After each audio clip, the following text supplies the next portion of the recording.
représente, je dirais, tout un environnement, tout un art de vivre de la région. Ensemble, nous souhaitons arriver à quelque chose pour pérenniser cette forêt. Ce qui n'est pas évident, ce qui n'est pas simple et ce qui n'est pas garanti à l'heure actuelle. Il faut que tout le monde en soit bien conscient. Mais il y a un effort à faire.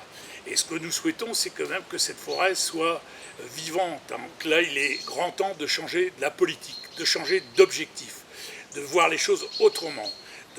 Que c'est dur, c'est pas évident, parce que les gens ne sont pas forcément prêts à recevoir autre chose que ce qu'on leur a appris pendant des années, hein, que la gestion c'était celle-là, et maintenant il faut arriver à en faire une autre.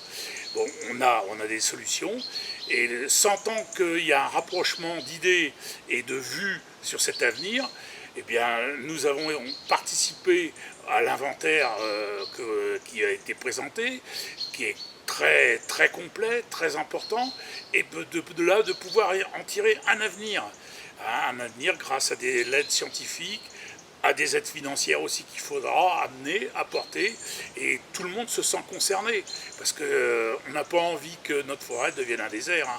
Et si on ne faisait rien, à plus ou moins long terme, ça pourrait arriver, hein.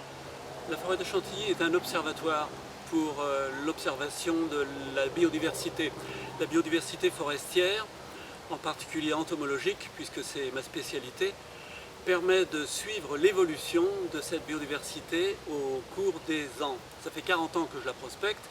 J'ai vu disparaître, ou plus exactement se raréfier, régresser des espèces, et j'en ai vu apparaître d'autres, auparavant méridionales, qui maintenant s'installent dans la forêt.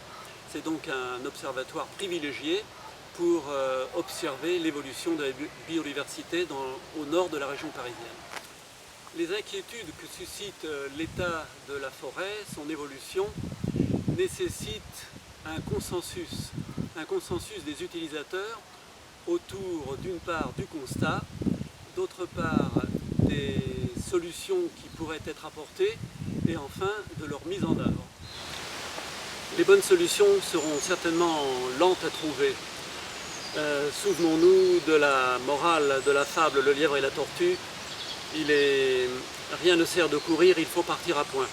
Je pense que c'est le moment en effet de démarrer et c'est comme ça qu'il faut que l'on agisse le plus vite possible.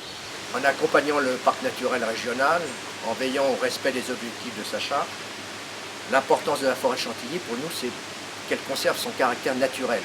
C'est la préservation de la biodiversité, c'est le maintien des traditions de conservation de la grande faune et c'est une exploitation durable de la forêt en veillant aussi à ce qu'elle reste une forêt à dominance de feuillus avec l'écosystème qui lui est attaché et qui est une de ses caractéristiques majeures. Alors évidemment, cette opération Sauvons ensemble la forêt de Chantilly s'inscrit complètement dans notre objet. Il faut sauver cette forêt de Chantilly, on en est tous conscients, le constat est partagé par tous. La difficulté c'est de trouver le juste équilibre justement entre décrire une situation critique, voire grave, sans verser non plus vers une dramatisation excessive. Il y a des poches de résistance, des zones de résilience qui sont encore aujourd'hui inexpliquées et qui peuvent être le terreau de trouver pour demain de nouvelles solutions pour notre forêt.